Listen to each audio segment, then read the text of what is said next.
So we had to bring him in. Car's going fantastic.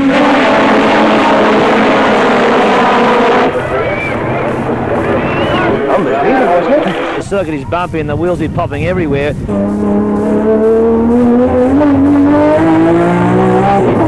can't believe he's just doing his best. Whatever you got in the back, take a quarter of grease off the back.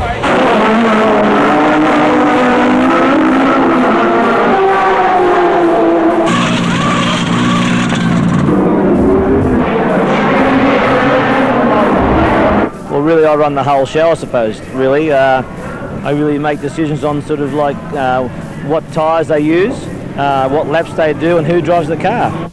All you do is grind it in your measured turn, leave it there. You three down there, and everyone else back here.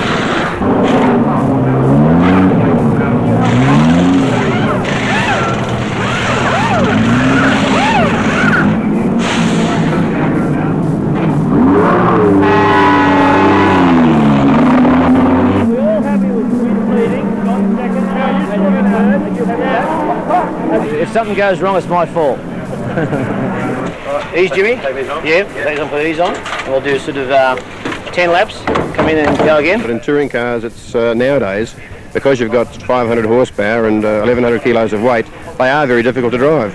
And they take more thinking about driving them than getting out there and putting your foot in the accelerator and hoping to go around fast. It's it's a mental process to enable you to get around the track fast. All it really is total concentration for the amount of time that you're in the car.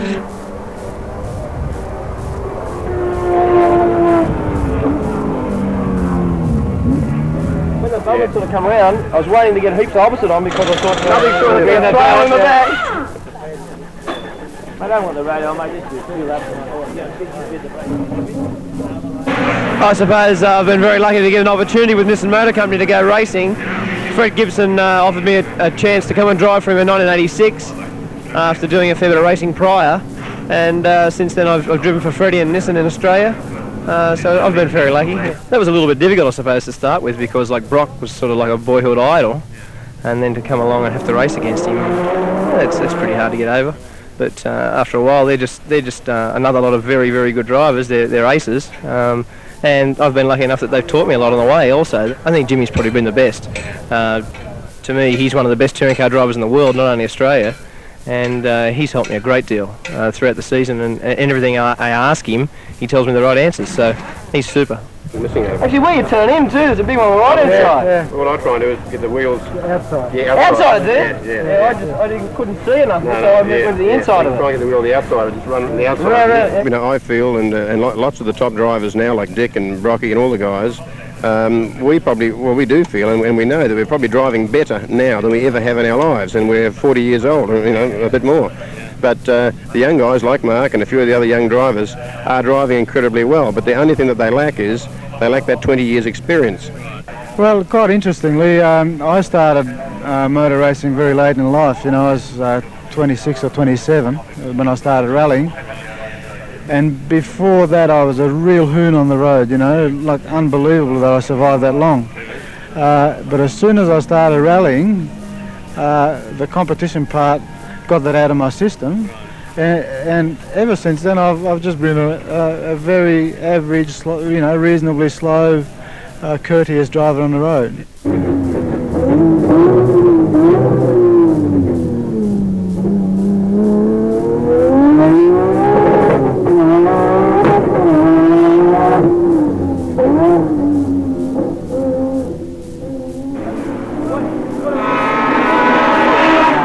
Some of these beautiful motor cars, and initially you respect them, you have to treat them in the way that they were built, with care and loving care and attention. But within a few laps, to be honest with you, someone else's board shows that you're not quite as quick as they were. You tend then to think of it as a box, and it's going to be driven as quickly as any box can be driven. Freddie's attitude is that the car is meant to be raced, it is designed to be raced. If it is going to break, if something's going to break, then we work on it until it's right. And that's excellent. That gives the driver the opportunity to go and give it 10-10.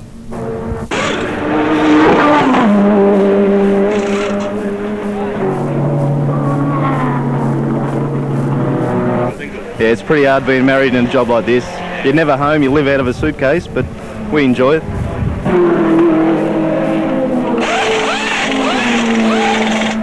I think we've been to about 17 race meetings this year, something like that. So nearly every second weekend you're away. It's not too bad. You're the envy of your mates or what? Well, that's what they all think, but when you tell them the truth, they figure out that there's no glamour in motor racing. It's plenty of hard work. And Frankie, when this car doesn't count laps, I want to pump it out as quick as you can.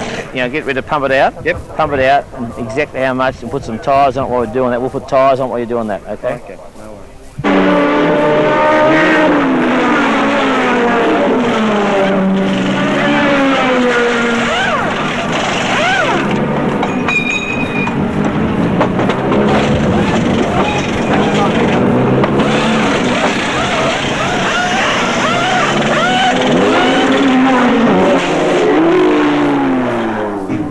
Running in and the mapping and to try to find that little bit of power always takes an unbelievable amount of time, and we spend many hours on the dyno very late at night sometimes just trying to find that extra horsepower just so we can prove that the Nissan product is as good as we think it is.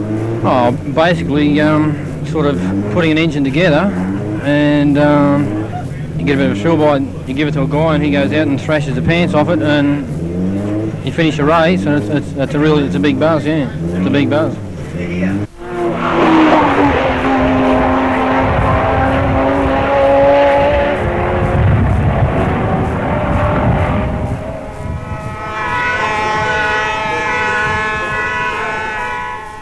And depending on the track conditions and things like that, the tyre could either wear too quickly or not be hot enough, which will cause the tyre not to grip as well.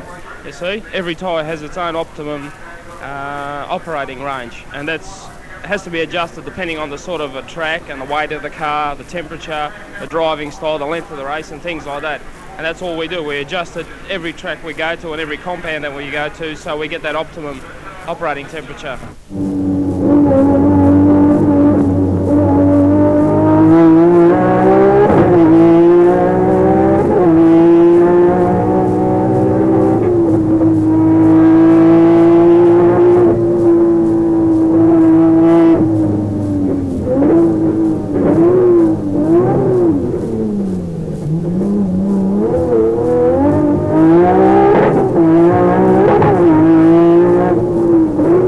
Number 3 ran beautifully this morning. I've just been out this morning on this afternoon on our race rubber, hopefully, and we're down in the 32s, so we're more than happy at the moment. The car feels very good. The car is just sort of getting faster and faster. It's a matter of how much time's left in the day to keep going, but I think we could go better, but that's near enough. I did so want to really try, you know. But it's beautiful. Yeah.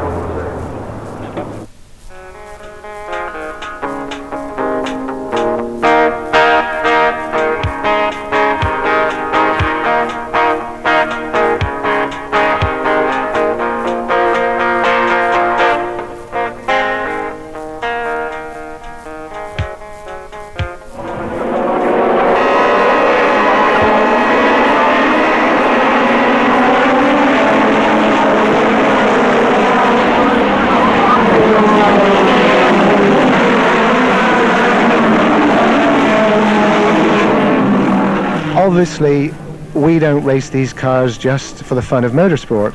Everything we develop on them is gradually brought into the production line. I think over a period of time, and it does obviously take time to prove items, to prove braking systems, suspension, this sort of thing that we use on these racing cars. They're all items that gradually get evolved into the everyday market. It might take 3 or 4 or 5 years, but the actual racing, you know, what we learn in racing goes back to the factories, and the engineers think about them, and if these things apply to normal road-going cars, well, certainly, you know, they will be used. It's not only marketing motor cars, I know it's not only publicity, but it is also learning, you know, learning about the cars and improving them from that point of view. Well, I think we've been pretty lucky with Nissan Motor Company because we've formed a Nissan Special Vehicles division in Australia, which is a very good link between the Motorsport division and Nissan Motor Company's production cars. So the Special Vehicles division develops a lot of the things that we develop on the racetrack and incorporates them into their road cars, which is very good, brakes-wise, engine management system-wise, for fuel economy and emissions. There's lots of the things that are transformed from our race cars to our road cars now, which that's very good. We're doing something for the company.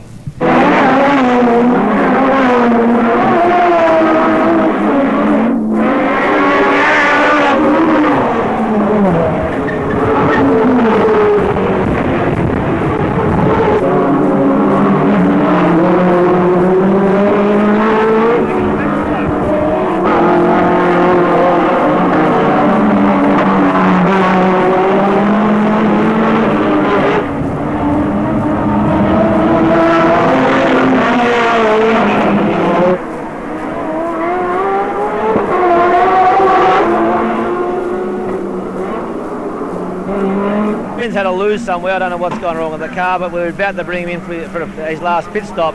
Simple as the throttle just stuck to the floor, and you just don't get a second chance there. I got my toe under it, but by the time I could release it, it was too late. Yeah, she was going a dream. I felt sorry for the boys. The car was 100%. The tyres were good. Those Yokohamas worked so well around here, it's a joke. But at Wellington, you have to give it 10 tenths, probably over 10 tenths to be competitive, and I was doing it. Everything was going well. The car was actually running perfectly. It really was a dream. And I really still believe it should have been Nissan's race, but that is motor racing, as the saying goes. We're due for some wins. Yeah, that's right. We're due for a win of Wellington. That was really Nissan's race. It was, yeah. And I think but this whole thing, if you don't get across the checkered flag, you don't win it, do you? And that's what we've got to do next year, get some checkered flags in front of us.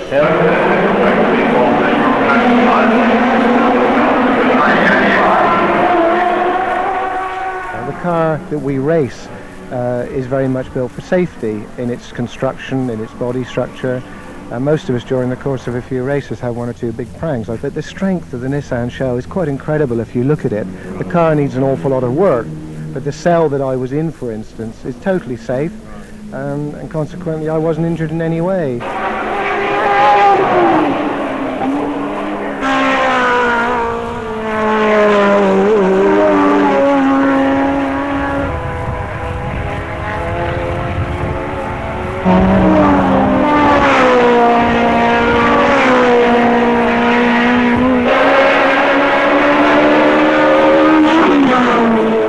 We all know the risks, and if you were too worried about that, you wouldn't be there.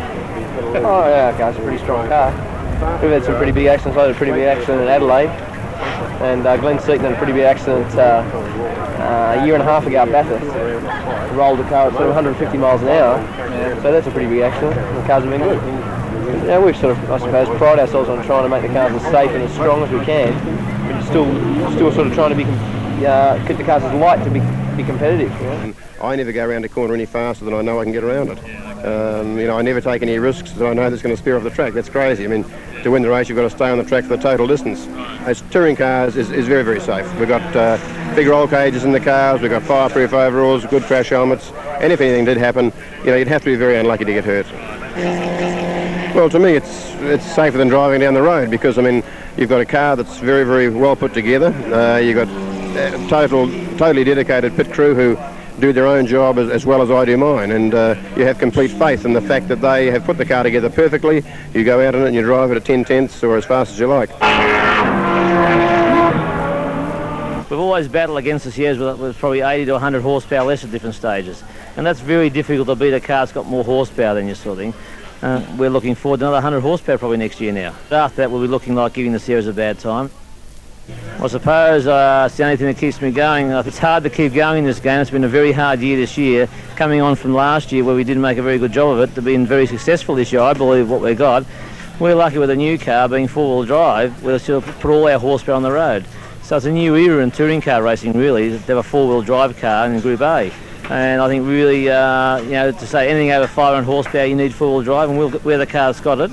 And I don't think anyone else will develop any cars in four-wheel drive now until the end of the Group A series. So really for us now, it's the car that's going to win some races for Nissan in the next 2 years. I said we'll win all the long-distance races next year, and we will do, because I don't very often say things we won't do. We'll win them, and then the following year, I think we'll be very dominant, and sort of the Sierras have to catch us all year. So that'll keep me going for another couple of years probably. Then I'll probably retire.